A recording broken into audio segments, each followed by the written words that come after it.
So with London Marathon less than 7 weeks away, today I want to dive in and talk all about the racing shoe that I'm going to be using.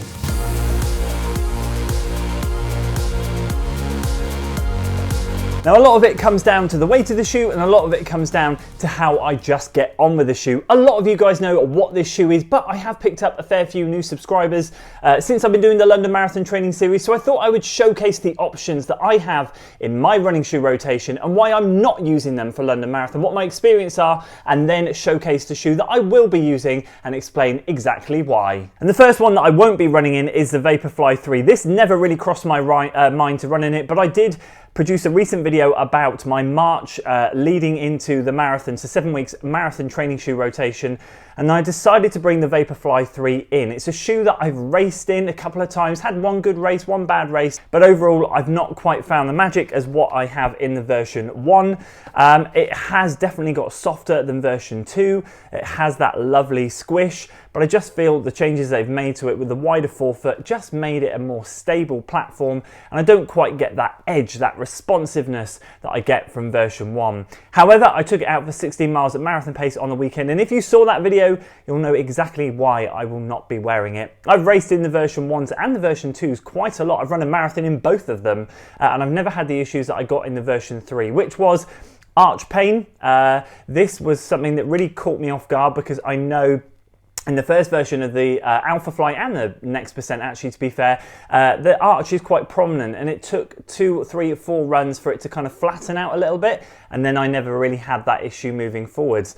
This version 3 though has over 50 miles in it, and towards the, well, after about 12 miles of that long run, I was really suffering with arch pain, and that has really lingered on throughout this week. It's slowly going, but it has left me with a slightly tight plantar fascia, so I'm constantly working the calves and everything at the moment to try and get rid of that. I was really disappointed. So although it is probably the lightest shoe, bar the version 1 here in this lineup, it's definitely not one that I'll be using. And the one that's recently just come in, the Endorphin Pro 4, was probably not one that I was going to consider for the race, but I did have that small bit of hope in me that when this thing came in, it would just be a Cinderella type shoe fit. Sadly, it's not, although I have to say, when I run in this shoe, it is absolutely darn magic. And I will reiterate a comment from my extra channel, which was they nearly got it right, and that's exactly how this thing feels. It's just a bad lockdown in this shoe. As you can see, I've changed the laces to the Next Percent 2. I haven't yet done the runner's knot. My first test was just to see if the laces were the issue because they were very stretchy,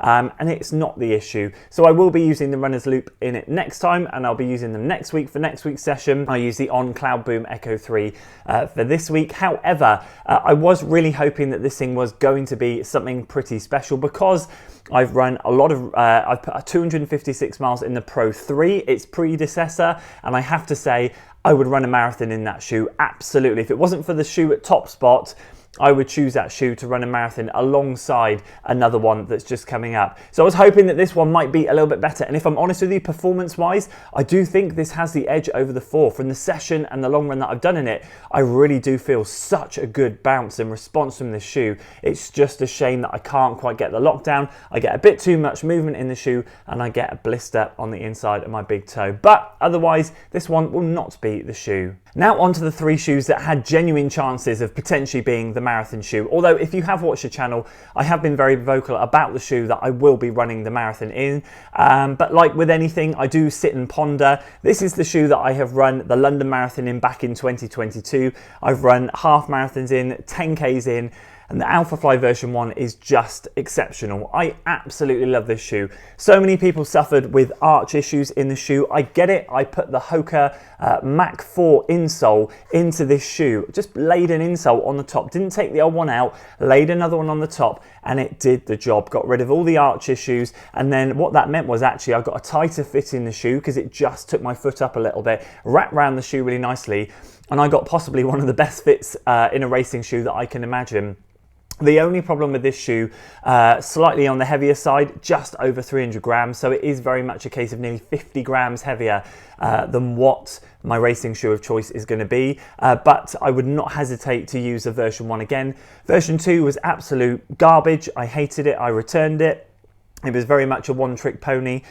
It got heavier, and it certainly didn't inspire me to do anything other than marathon pace. The second I tried to pick up the pace, from marathon pace, it just didn't respond. Whereas this thing, I can go through the gears. I've raced 10k PBs in this. I've done everything in this shoe. And although I haven't run in it for a while, again, one of the only reasons I wouldn't run in it now is just because I've got about 150 odd miles in it, and I just feel like it's slightly past its prime. But trust me, if I had a box fresh pair, it would be giving me a headache right now. And the Vaporfly version 1 was the one closest to really giving me a proper headache. So the Alphafly, if I'd had a box fresh pair, as I said, that would have been a very much a big decision for me to make, if I'm honest, because I genuinely would love to run another one in, but because I don't have one and they're 150 miles, I just had to kind of push that to one side. But this thing has 70 odd miles in it ish, so plenty more life left in it, plenty of marathoning left in it, and this was my favorite racing shoe up until recently, and still is my backup racing shoe. I can't get over how good the Vaporfly version 1 is. I think this is the lightest one in the list that we've got here,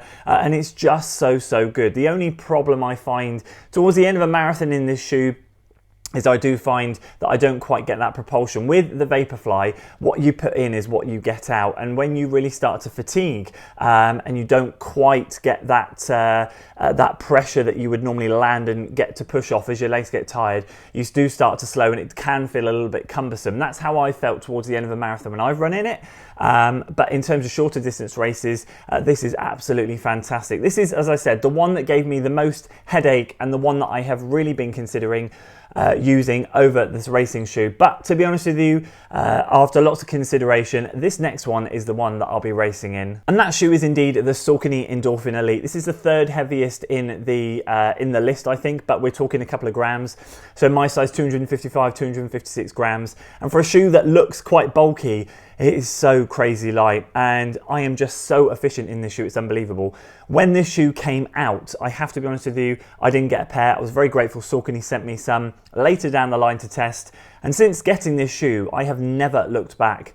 I never thought I would get a shoe that I would prefer over the Vaporfly version 1, or even the Alphafly version 1, to be honest. Those two shoes were just top tier, and they still are, but this thing is top tier. For me, I know a lot of you agree, I know a lot of you disagree. It very much is individual with shoes, but what I will say is, as I highlighted with the Vaporfly, when you're landing and you're sinking and bouncing with the Vaporfly, the less force you put in, the less bounce you get back. And as you get tired, you can't put the same force in. With the earlier rocker in this shoe and the way the foam is constructed, a slightly firmer foam, you're always rolling through the stride. So even if you get tired, which you do naturally towards the end of a marathon, you still feel like you're rolling through really smoothly, and you will naturally slow down if you get fatigued or whatever.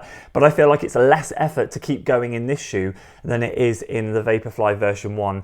I've done tests in the past where I've put those two shoes side by side, done a workout one week and then done another the next week, checked cadence, checked heart rate, all of this sort of stuff, and I do come out slightly more efficient in this shoe than any of the other shoes out there. I think it was the Vaporfly version 3 that I did that test in. Everything about this shoe for me works wonderfully. This pad at the back just gives you the lockdown that you don't get in the Pro 4. If they had this heel counter in the Pro 4, that shoe could be an absolute weapon. And if I'm honest with you, I will probably actually choose the Pro 4 over the Vaporfly. I love it that much. It's just this bit that they messed up on that shoe. But this is perfect here. The tongue is super lightweight. It's got holes all through it, but it sits nicely over the top of the foot. The lock is quite a wide shoe, which is great for me and my foot. You can see how much I cinch the shoe down, pull it together. It really wraps over the top of the foot nicely. This upper is just so lightweight, it's unbelievable. And the Power Run HG foam is just on another level. And since getting this shoe, I've run a 10-mile PB and a half marathon PB in it, and I hopefully will get a London Marathon PB. Although, to be honest with you, stick around for the training series on the weekend. You'll see that things didn't quite go to plan this week. But overall, I've got to say that this thing, if I'm going to have any chance at running something semi-decent at London, it's going to have something to do with this. There's plenty more PBs to come in it, but I am being really careful with the miles. As I said, I want to just use this shoe for goal races only. I do not want to be wasting it in training races. I don't want to be using it on B races. This thing is an A race shoe only. I'm very aware that the second I get over 100 miles, I'm very much on borrowed time with it. I'm sure then I can take it into training, but for me, if I ever start to find them on discount, I will certainly be picking up a pair as a backup to go again, because honestly, I've not found anything like this shoe at all. So there we go. That's going to be my London Marathon 2024 racing shoe. Obviously, I appreciate a lot of you guys knew that, but for the new viewers out there, hopefully that answers your question. You won't see me running in this at all until race day, but for me, there is just nothing better at the moment than the Saucony Endorphin Elite. I'd love to hear what you're going to be using for your upcoming marathon. What's your favourite marathon racing shoe? Or are you still deciding? Are you still testing? Are you still thinking of investing in a new shoe? Obviously the Alpha 5 3 is out, or is coming out this week. I think it's on Thursday. Are you planning to get that and maybe use that? I'd love to hear your thoughts. Please do drop it in the comments below. It'd be great to hear from you down there. That's it from me today, guys. I hope you enjoyed the video. If you did, please do consider giving it a like, share it with your friends, and of course subscribe to the channel for weekly running content, and I'll see you on the next one.